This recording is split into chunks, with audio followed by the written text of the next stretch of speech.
Hello friends, সবাই কেমন আছো? আশা করছি সবাই ভালো আছো। তো আজকের রাতের মেনু আমাদের কি হচ্ছে সেটাই তোমাদের সাথে শেয়ার করলাম। তো আজকে রাতের খাবার হচ্ছে ফ্রাইড রাইস আর চিকেন। প্রথমেই আমি কেটে রাখা আলুগুলোকে লাল লাল করে ভেজে নিয়ে মশলাটাকে কষিয়ে চিকেনটাকে রেডি করে নেব। তো ফ্রেন্ডস, আমার ভিডিওটা কে কোথা থেকে দেখছো অবশ্যই কমেন্টে জানিও। তো মশলাটাকে কষানো হয়ে গেছে, এবার চিকেনটাকে ঢেলে আর একটু কষিয়ে আমি জল দিয়ে রেডি করে নেবো। চিকেনটা রেডি হতে হতে আমি ওদিকে ফ্রাইড রাইসের সবকিছু জোগাড় যন্ত্র করে নেবো। মানে এইদিকে দেখো কাজু কিশমিশটা আমি একটু ভিজিয়ে রেখেছি। তারপর যা যা সবজি লাগে সেইগুলোকে আমি ছোট ছোট করে এক সাইজের কেটে নেবো। ফ্রাইড রাইসটা একটু মিষ্টি হবে, তার জন্য আমি একটু ঝাল ঝাল করে আজকে চিকেনটা করছি। আর এমনিতেও আমরা একটু ঝালটা পছন্দ করি। আর আজকের রেসিপিটা কিন্তু আমি একা করছি না, আমার সাথে আমার হাজবেন্ড আছে, আমাকে হেল্প করে দিচ্ছিল। আমি বললাম যে চিনিটা একটু হামলদিস্তায় একটু গুঁড়ো করে দাও, তাই বসে বসে করছিল। আর এদিকে আমার ছেলেও ছিল সাথে। এদিকে চিকেন রেডি হয়ে গেছে, তার মধ্যে ঘি আর সাদা তেল মিক্স করে আমি এক এক করে কেটে রাখা সবজিগুলোকে ভেজে নিচ্ছিলাম। তারই মধ্যে আমি গোটা লবঙ্গ, এলাচ, দারচিনি দিয়ে দিলাম। প্রথমে গাজরগুলোকে একটু ভেজে নেওয়ার পরে দিয়ে দিলাম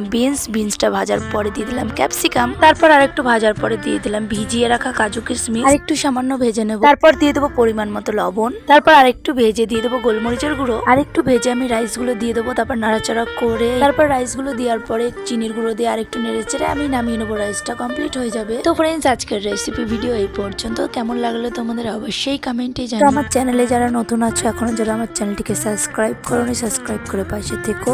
তো সবাই ভালো থেকো, সুস্থ থেকো। দেখা হবে নেক্সট কোনো ভিডিওতে। আজকের মতো সবাইকে টাটা, নিয়ে আসছি নিউ ভিডিও। Good night.